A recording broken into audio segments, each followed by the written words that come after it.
शहजाद साहब, ना पंजाब में पीपल्स पार्टी मरियम नवाज की ज़रूरत है और ना सिंध में मुस्लिम लीग नून मुराद अली शाह की ज़रूरत है, मगर विफाक में चाचा की हुकूमत के लिए पीपल्स पार्टी नागज़ीर ज़रूरत है।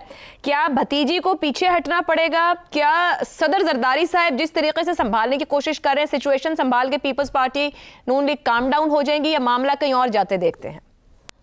वो क्या कहते होते हैं हसन साहब, मैं भी कितना अजीब हूँ, इतना अजीब के बस वो वाली बात है। देखिए, ये इनको जोड़ा किसने है? समद बॉन्ड ने। समद बॉन्ड ने। ठीक है जी। बिल्कुल। तो समद बॉन्ड तो आपको पता है कि जोर का जोड़ है, वो तो कभी टूट ही नहीं सकता।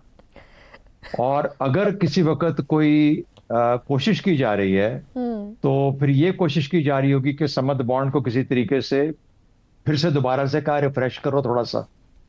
ये अक्टूबर नवंबर का जो महीना है ना, ये 2 महीने बड़े खतरनाक हैं पाकिस्तान की तारीख के अंदर। सही कह रहे हैं। और ये जो ठंड है अक्टूबर नवंबर की, ये बहुत पहले, अगर जैसे इस बार तो बहुत पहले शुरू हो गई है, वरना ये आहिस्ता आहिस्ता बढ़ती जाती है और खासतौर पर इन 2 माह के अंदर तो बहुत आखिर में जाके तंग कर देती है, नवंबर के आखिर में जाके। तो उसके लिए जरूरियात बहुत ज्यादा है। जरदारी साहब पीएचडी हैं सियासत के। यस। उनको पता है कि कुछ ना कुछ तो हासिल करना ही पड़ेगा। अब वो इक़्तिदार है जिससे काम शुरू किया जा सकता है, लेकिन बाद में सौदा भी किया जा सकता है किसी भी चीज के ऊपर। सौदा सिंध के हक में भी हो सकता है, वहां के वडेरों के हक में भी हो सकता है, वहां के हुकूमतों के हक में भी हो सकता है, वहां के जो भी जिसका भी चाहे। लेकिन स्टार्ट शुरू तो करें, शुरुआत तो करें इक़्तिदार से। अब देखिए, चाचू जो है या शहबाज शरीफ साहब, हमारे prime minister, respected prime minister, वो जो है वो इस वक्त पूरा मेला लूटने के चक्कर में, और मेला लूट रहे हैं। और वो मेला जब लूट रहे हैं तो ऐसे मौके पे जितना डिले करेंगे आप, 2 महीने 6 महीने और देंगे, वो पता नहीं कितने दौरे करके कितने और मेले लूट लेंगे और कितना पक्का कर लेंगे अपनी उस शहजाद साहब, मेले वो जिस तरह लूट रहे हैं, फिर वो तो बादशाह बने बैठे हैं ना इस वक्त। तो आपको लगता है उन्हें कोई थ्रेट है? इसलिए अभी जब वो शुरुआत में है तो अभी ही कोई बात पक्की कर ली जाए। अच्छा। यानी इक़्तिदार का क्या तरीका हो सकता है? ये हो सकता है कि 2.5 साल आप कर लीजिएगा, 2.5 साल हम कर लेंगे, वरना इस निजाम को खतरा हो सकता है। पहली बात तो ये हो सकती है। फिर कोई ये ना माने क्योंकि हालात ठीक हैं, जिस तरह आप कह रहे हैं, बादशाह बने बैठे हैं, मेले लूटे जा रहे हैं, मामलात अच्छे चल रहे हैं, उस सूरत में फिर कुछ ले कुछ दे की बुनियाद पे मामलात तय किए जा सकते हैं। और आपको तो पता है कि घाटे का सौदा सिंध कभी नहीं करता। तो जो मिलेगा, जो होगा, वो उनके फायदे में ही होगा जो मिलेगा।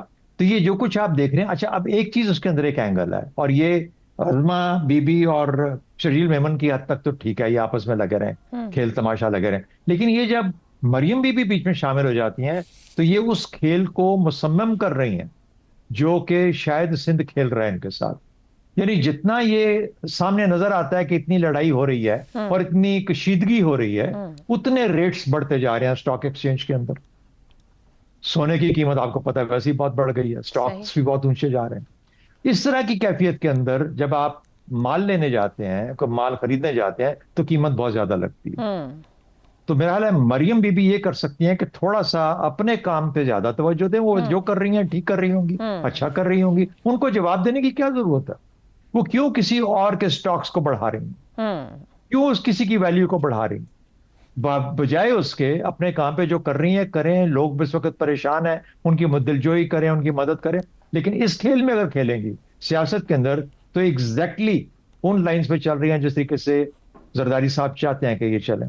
ठीक हो गया। तो मेरा अपना ख्याल ये है कि बात कहां से कहां शुरू हुई, सर्दियों से शुरू हुई, अक्टूबर नवंबर से, और फिर नवंबर से समद बॉन्ड, और फिर समद बॉन्ड से फिर मामला लेजिस्लेशन या कोई और मामला, और उसके बाद फिर अगर वहां पे कुछ मामला तय नहीं होता और जल्दी कर लिया जाए जितना उतना अच्छा है, वरना ये नवंबर के शुरू में भी हो सकता था। तो मेरा अपना ख्याल है कि जो नजर आता है वो ऐसा नहीं है जो कि जिसके बारे में हम बात करें। जो असल चीज है वो शायद इसके पीछे और छुपी बैठी। ठीक हो गया जी। शहजाद साहब कह रहे हैं तो उसके मुताबिक मैं ये समझी हूँ, स्टॉक एक्सचेंज की साइंस तो बहुत टेक्निकल है, नहीं समझा जा सकता। किसी जोड़ को अगर रिफ्रेश कर दिया जाए तो फिर तोड़ जरा मुश्किल हो जाता है। बेहतर है कि अपने अपने दायरे में रहकर ही सफर की जारी रखा जाए। रजा रूमी साहब, नवाज शरीफ और शहबाज शरीफ से मुलाकात में पीपल्स पार्टी से सीज फायर पर इत्तेफाक हुआ। शहजाद साहब ऊपर एक मशवरा दे रहे हैं सीएम पंजाब को, उस सीज फायर के इत्तेफाक के बाद अस्मा बुखारी साहिबा की जो जारहाना अंदाज और एक्सप्रेशन हमें सुनने को मिला है, क्या मरियम नवाज किसी नई हिकमत अमली पर है या कोई नई पॉलिटिकल स्ट्रेटेजी है उनके पास इस सिचुएशन को हैंडल करने को? आयशा, बात कुछ इस तरह से है कि आपके जो पहला सवाल था मैं उसी की तरफ आता हूं कि क्या वाकई ही इनके दरमियान मामलात जो है वो खत्म हो जाएंगे या ये कोई ब्रेकअप का इम्कान है। तो ऐसा तो नहीं होगा। और उसकी वजह ये है कि ये जो निज़ाम तरतीब दिया गया है इसमें पाकिस्तान पीपल्स पार्टी की शमूलियत और उनका जो इत्तेहाद है वो मरकजी सतह के ऊपर वो उसकी अशद जरूरत भी है और उसके बगैर चल नहीं सकती गवर्नमेंट। तो अगर कोई इसमें मजीद मामला खराब होगा तो फिर शहबाज शरीफ साहब की वज़ारत उज़्मा जो है उसको बिल्कुल खतरा है। और ये ना वो अफोर्ड कर सकते हैं ना उनको लाने वाले अफोर्ड कर सकते हैं। अब रही बात कि ये क्या मामला हो रहा है, ये मामला देखिए इसमें दो तीन बातें। एक तो पाकिस्तान पीपल्स पार्टी के बड़े देरीना शिकायत हैं पंजाब हुकूमत से और मरियम नवाज साहिबा से कि उनके जो मुख्तलिफ काम है थाना कचहरी के या पेट्रोनेज की सियासत जो है पंजाब में उसमें उनको ड्यू शेयर नहीं मिल रहा। अगर एक कोलिशन है और उसके ऊपर पीएमएलएन का मौकफ बड़ा वाजे है, वो ये कहते हैं कि भाई आप पंजाब में हिस्सेदार नहीं है हुकूमत के, तो आप किस तरीके से ये मांग रहे हैं? क्योंकि आपको पता है ये ट्रांसफर्स, पोस्टिंग्स, अपॉइंटमेंट्स, पटवारी, थानेदार, ये यहाँ पर होती है सियासत पंजाब की, या कम से कम रवायती सियासत तो उसी को के जरिए की जाती है। तो एक तो इनका ये मसला बड़ी देर से चल रहा था। आपको पता है कि ये पहली बार नहीं है शिकायत जो आती रही, लेकिन वो लो ग्रेड का आपस में था टकराव। इस बार ये मामला कहीं ज्यादा संगीन हो गया है और संगीन होने की वजह जैसे हमने उस दिन भी बात की थी कि एक तो सैलाब की के बाद जो रिलीफ या इमदाद है वो दोनों पार्टीज ये चाहती हैं कि भाई उनका ये पेटर्न जो है उनके तरफ से हो और उनके सियासी पॉइंट्स बने। ये पॉइंट स्कोरिंग है। अगर बेनजीर इनकम सपोर्ट प्रोग्राम के जरिए होगी तकसीम इमदाद तो पाकिस्तान पीपल्स पार्टी को फायदा होगा कि भाई वो बेनजीर भुट्टो के नाम पर है। और अगर मरियम नवाज जो है वो अपने कार्ड्स यूज करेंगी या अपने तरीका कार करेंगी तो जाहिर बात है वहां पे मरियम नवाज की पिक्चर लगी होगी। प्रॉब्लम यहाँ आ रहा है, अभी है तो बहुत ही मामूली और फरोई किस्म की बात, लेकिन ये सीरियस झगड़ा बन चुका है। दूसरा इसमें प्रॉब्लम बिल्कुल एक आता है और वो ये आता है कि हम ये देख रहे हैं कि एक हल्का फुल्का पंजाबी नेशनलिज्म भी उभर कर आ रहा है।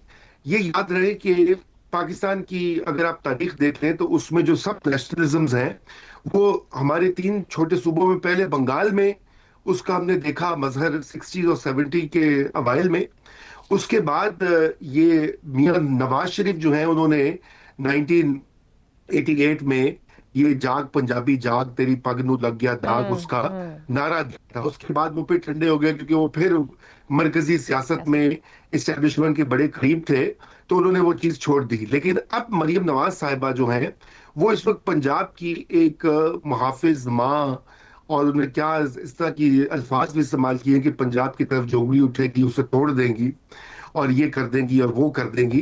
तो ये बड़ी अग्रेसिव लाइन है और ये पाकिस्तान मुस्लिम लीग नून की एक सियासी हिकमत अमली भी है, क्योंकि जो उनको सेटबैक हुआ है माजी करीब में, खुसूसन फरवरी 2024 के इलेक्शंस में, उसके लिए वो ये समझ रहे हैं कि उनको एक तो खैर खिदमत और पेट्रनेज की सियासत तो करनी है, साथ में ये एक नारेबाजी जो है वो भी पंजाब के अंदर और वस्ती पंजाब खसूसन जहां पे पीएमएलएन का जो गढ़ है उसमें अपने सपोर्टर्स और अपने वोटर्स को राइल अप भी करना है।